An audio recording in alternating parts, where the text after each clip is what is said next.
শেখ হাসিনার ইস্যু বাংলাদেশ ভারত সম্পর্কে কতটা প্রভাব ফেলবে? বাংলাদেশে মানবাধিকারী অপরাধের মামলায় আন্তর্জাতিক অপরাধ ট্রাইব্যুনাল সাবেক প্রধানমন্ত্রী শেখ হাসিনার মৃত্যুদণ্ডের রায় দেওয়ার পর এটি বাংলাদেশ ও ভারতের সম্পর্কে কী ধরনের কিংবা কতটা প্রভাব ফেলতে পারে তা নিয়ে রয়েছে নানা ধরনের আলোচনা হচ্ছে বিভিন্ন মহলে।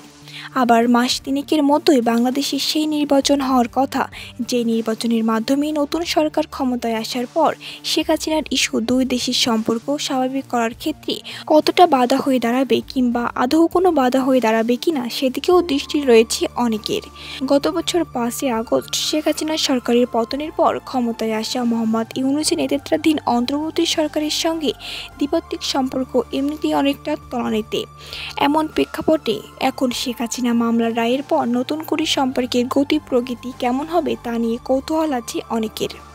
শেখ হাসিনার মামলার রায়ের পরই বাংলাদেশ সরকার জানিয়েছে যে তারা শেখ হাসিনাকে প্রত্যাবর্তনের জন্য ভারত সরকারকে নোট বারবার পাঠিয়ে অনুরোধ জানাবে আবারও।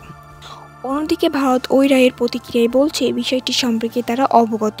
এর মধ্যেই বুধবার দিল্লিতে ভারতের জাতীয় নিরাপত্তা উপদেষ্টা অজিত দোভালের সঙ্গে বৈঠক করেছেন বাংলাদেশের নিরাপত্তা উপদেষ্টা খলিলুর রহমান। তবে তাদের দ্বিপাক্ষিক ইস্যুর আলোচনাতে শেখ হাসিনার ইস্যু ছিল কিনা তা এখনও জানা যায়নি।